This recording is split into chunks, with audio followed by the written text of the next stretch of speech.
Today we're going to learn about a musical form called a fugue.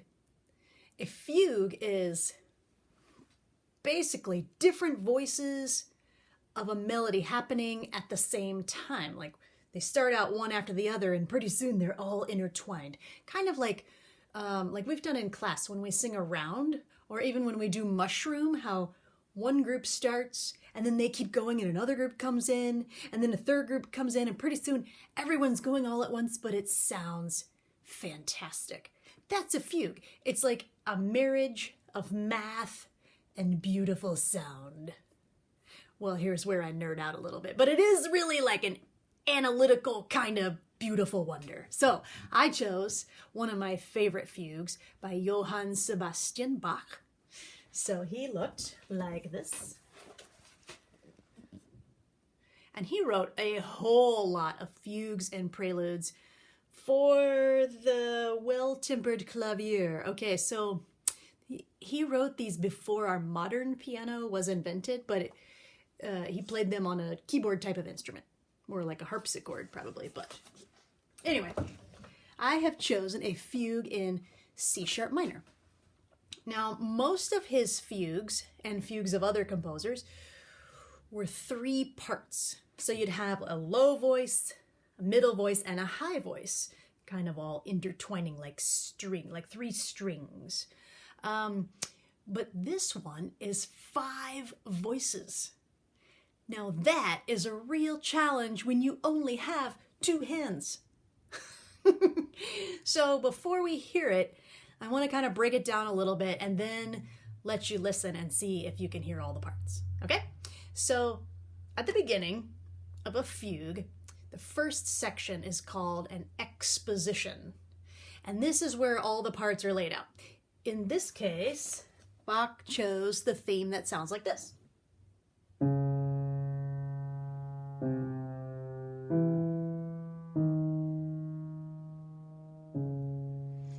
Okay, so normally the sopranos would sing it first, and then the altos, and then the basses, but this one he did it backwards. So the bass starts, and then the tenor, and then the alto, and then something in the middle, mid-alto, and then soprano.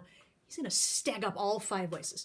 So in the exposition, once the first group, let's say the basses do that part, after they say that statement, then the next group does it, then the next, and after they all say it one time, that's the beginning of the exposition, okay? But it's easier to see on paper. So here is my score.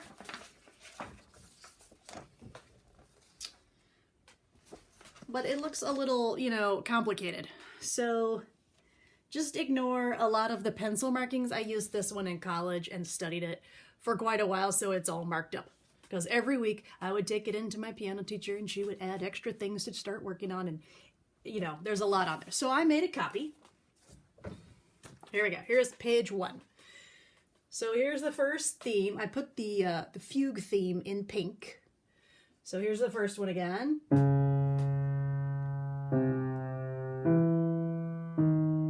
Okay, and then right after that, the next one jumps in. It's the same thing, but higher.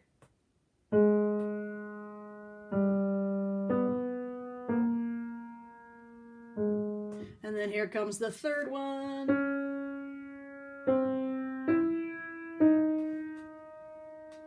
And then they kind of noodle around for a minute to get back to the chord they want, and then here comes the fourth one. And here's the fifth one.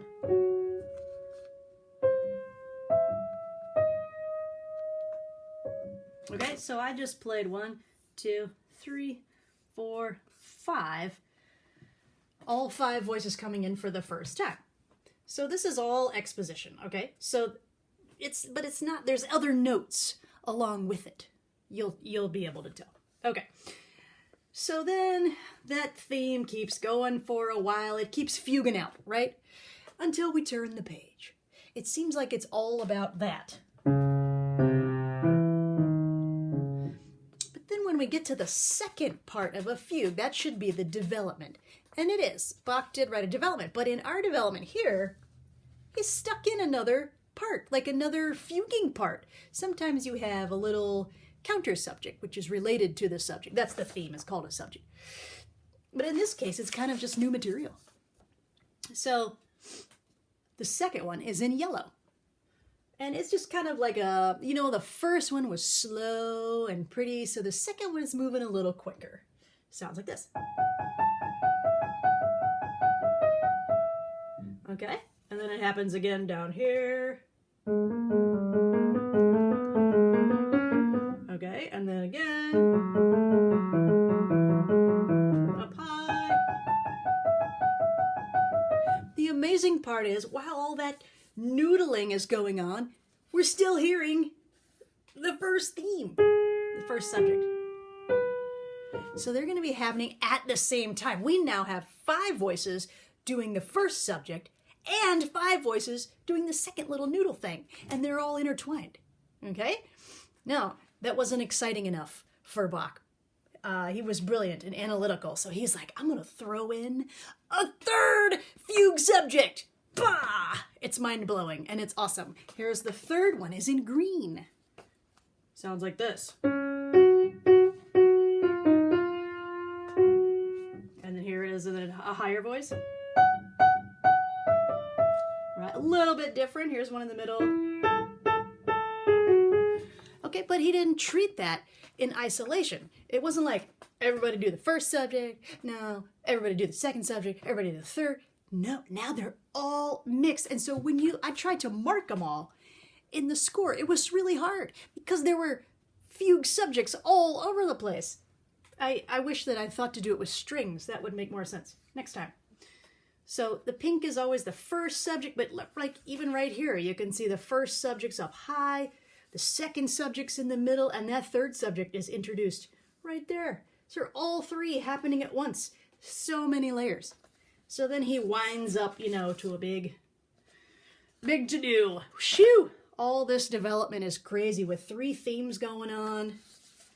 And finally, at the end, something interesting happens. He's thinking, how do I wrap this up? I've got the most complicated fugue ever. Now what? So to wind it down, he kind of gets rid of the second one. And we're down to just the first and third subjects. But he puts it in stretto, both of them, in stretto. And stretto means when you have a subject, you know, at the beginning, when one finished, the next one started. But in stretto, they overlap.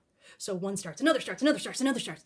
And no one has time to finish, and it's building up to a gigantic, awesome climax. So here it starts going crazy. You can see pink and green all over my paper, because the first subject is overlapping all over the place, and the third subject is the green part overlapping all over the place between 5 voices.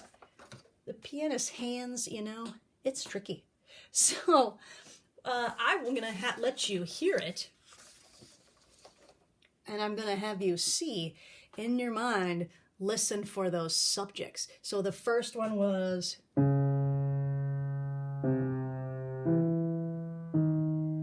hear that pattern about 3 million times. Second subject was... And third... To me, that's easier to hear because it's a repeated note. It sounds like the trumpet's coming in. Yeah. Okay, so I'm going to play it. Maybe close your eyes and just listen and see if you can hear all of parts. It's magical.